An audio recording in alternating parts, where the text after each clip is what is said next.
Hello, hello. Welcome to the Work, Wealth, and Travel podcast. This is a video episode because I have had so many questions on YouTube and from the podcast. So, this episode is going to be going on YouTube as well.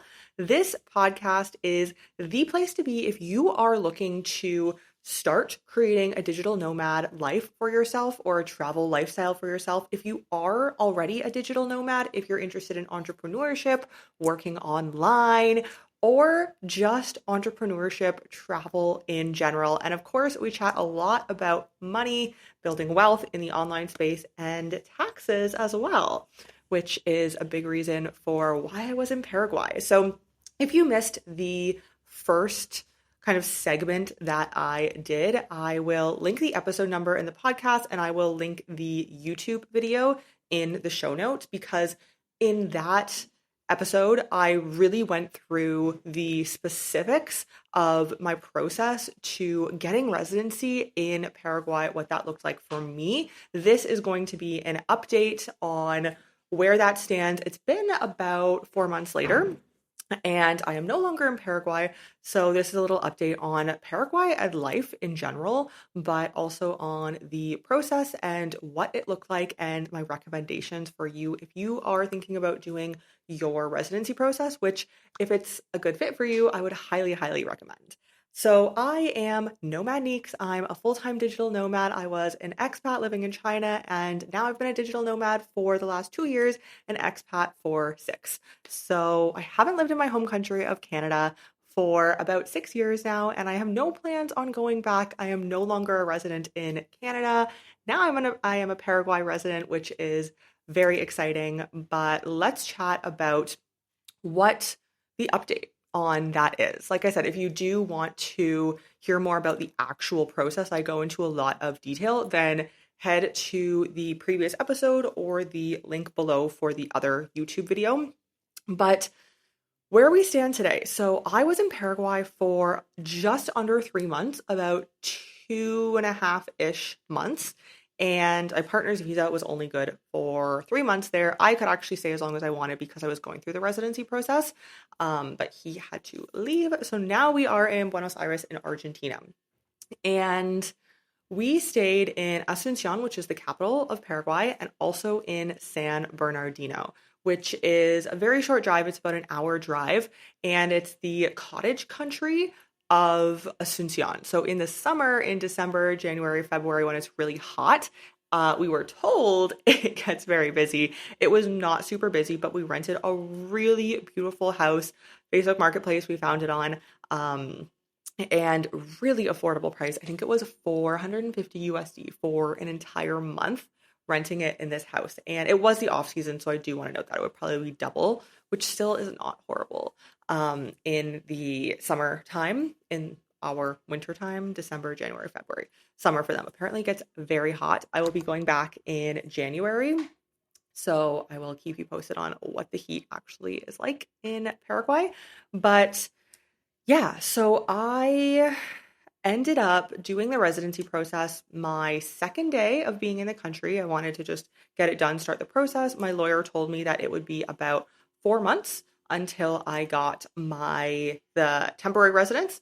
And then after that, they would apply for the cedula, which takes about another month. So 4 months later, I did get an update from her. I had to leave the country, but they're pretty used to that. So they said that they would just DHL me the documents whenever they were ready. And that is at my cost, of course, but they will send me those whenever the cedula is done. So it took about 4 months for the temporary residence, which is good for 2 years. And then another month, which I am now waiting for the cedula. Once I have that, she will mail all of that off to me and just make it very simple for me. And the reason she needs to mail that to me, I specifically asked her, is because I need to enter the country next year, so my second entry, but it needs to be using my cedula. It cannot be using a passport. My Canadian passport that I used to enter Paraguay originally, it cannot be with that. It needs to be with the cedula. So I asked her, I'll be back in January, which is like 6 months from now. So it's not that long. I was like, can I just get it for me then? And she was like, no, you need to enter with your cedula, which makes sense. So she will need to mail that to me. So that's kind of important to note because I did not know that, but you do need to enter the country the second time using your cedula. So we stayed in Paraguay from April to June, really great months. I would really recommend staying there. It was even a little bit hot in April and May, some days. A little bit rainy, but not too rainy. It was a very nice temperature. We didn't ever need a jacket or a coat like we do here in Buenos Aires in July. Um, but yeah, very nice weather. If you are a foreigner, what I would recommend is we did not know this. We stayed in the downtown, kind of, we would assume downtown is the main central area. Downtown is a little bit unsafe, I will say. So if you are wanting to go to Asuncion, which if you're doing this process, you will have to at some point, I would recommend to stay in Villa Mora. It is an area and a lot of the foreigners are there in Villa Mora. Prices are a little bit more expensive, but nothing crazy. There are some really great shopping malls, supermarkets, all of the things, and it's safe to walk at night. Where we initially stayed, Cathedral area, if you look on the map, there are some homeless people, and at night I would really just, we didn't usually go out at night because it just wasn't safe. And, if you're staying somewhere for a month, you kind of want to be able to go out at night if you want. So I would recommend Villa Mora. There's also a really great expats in Paraguay Facebook group. And then they have meetups once a month, I believe it is. So pretty often a Canadian guy organizes it. And we went to one our first week in Asuncion, and there was probably like 40 people there. There was quite a few people there. So that is a really great way to meet other expats and nomads. And almost all of the foreigners were there for the residency. And a lot of them had multiple residencies, or they lived there pretty full time or part time, but they did have the residency. So that's a great way to meet other people. Now, in terms of cost of living, I would say Paraguay, Asuncion is quite affordable. I told you the price of rent that was in the off season in San Bernardino.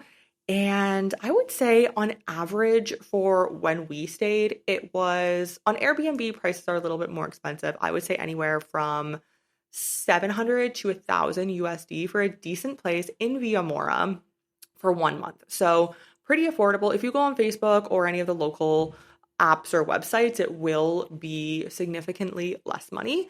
But with Airbnb, you also kind of have that guarantee. So that is what we liked about that. And let me see, what else do we have? So that's kind of a little update, general update on what it was like living in Paraguay. I would really recommend to stay there for a few months. If you can stay there for more than 3, you might want to, if you are doing the residency process. And one thing I wanted to mention about the lawyers. Now, this is important. When it was funny, when we went to that first expat meeting, there were so many expats saying, what lawyer did you choose? What's their name? Who are they? Because there are so many lawyer scams. And I would say probably half of the people when we went to our specific expat meetup in Asuncion were scammed. And scammed for, thousands of dollars. It was a lot of money that they paid a lawyer in Asuncion because a lot of the time you have to collect your documents. So you don't meet the lawyer before going to Paraguay. You have to collect the documents in your home country and they tell you what you need. And then you potentially, I didn't, but you potentially may need to pay them upfront because that's technically them starting the services, getting the documents ready. They have to do some things on their end while you're in your home country. And then you get there and these lawyers are just nowhere to be found. So unfortunately, that did happen quite a bit. Like I said, about 50% of the expats that had something along those lines had happened to them, whether they paid them or hopefully hadn't paid them yet, but it was a scam. So that is very prevalent. You'll see in the Facebook group, there's a lot of people who say, I can help. Just be very cautious, I would say, with who you are getting the help from. And I would highly recommend the lawyer I use. I did a lot of research, I will say, a lot of research on different lawyers and price points and if they were legit or not. And I ended up going with a lawyer who actually has some family in the government, which is great. And she was very professional and I knew that I could trust her because she had so many recommendations. And she really just, her services were amazing. She's a team of people. She does this literally every single day. I was asking, she's kind of a case handler who brought us around in her car and brought us to all the buildings, got us to do it. It only took a few hours, but you do kind of have to do that, go to all the buildings with them, and then you sign power of attorney for the process over to them so that they can really just handle everything for you. And I really trusted them. I would not just sign power of attorney with anybody, but they have been very professional throughout this whole process. If I have any questions, I just message her and she's very responsive. So that is one thing I will say is be cautious of who you're hiring. There are a lot of lawyers, not all of them are professional. You really want somebody who is going to get you the residency as soon as possible and who you can really trust. So if you do want that recommendation, feel free to email me, nicole@nomadneeks.com. I will put the email below or message me on any of my socials. I'm usually on Instagram. So Instagram, email, whatever works best for you. And I'd be happy to make an introduction because her services were very excellent. And any questions I had, she helped me with what documents I would need to collect in Canada. She helped me with any questions that I had about even just Paraguay life when I was doing my document process with her case handler.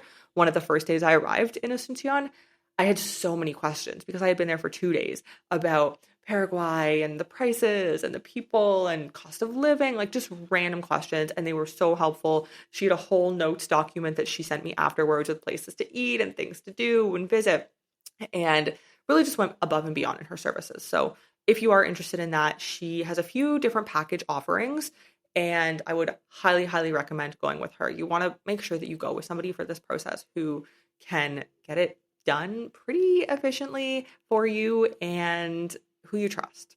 So that is what I have to say on that. And if you have any other questions about Paraguay, about what the process looks like for me, then feel free to message me on socials. If you have any more specific questions about what the documents you'll need are and how to go about getting them, I'm happy to hop on a call. So send me a DM if you want the link for that. But yeah, if you have any other general life questions, feel free to reach out to ask me, and I am more than happy to help. This has been a very seamless process, I will say. All I had to do was get the documents in Canada, spend about 2 hours on the ground in Paraguay, and that is all I have done for this process. So very, very seamless. There's many steps in this process, but the lawyer handled all of it. You also have to file I don't know the official term for it, but basically you have to file kind of like an invoice of how much you made in the country every single month. So she can also help you with that, the lawyer, because that is something that once you're a resident, you do have to do in Paraguay. Maybe you don't have to do that in your current country. I know in Canada I didn't, but it is something that you have to do in Paraguay. So that's something good to keep in mind as well. So that has been my little update, and this is the Work, Wealth, and Travel podcast. If you are listening on YouTube, please give this video a thumbs up. Ask me any questions below. Feel free to check out all of my links below. And if you are listening on Apple, Spotify, any of the podcast players, please go ahead and leave me a review. I would really, really appreciate any review that you can leave me saying how much you enjoy this podcast. And if you are looking for more digital nomad life updates, digital nomad advice, what it is like to live and sustain a digital nomad lifestyle, entrepreneurship, online business, money online, all of those things are what I love to talk about. And of course, taxes and residency as well, then definitely subscribe to the podcast or subscribe to the YouTube channel. I release 3 episodes a week in the podcast. So pretty frequently on here talking about all of the things. Thank you for joining me today, and I will see you next week.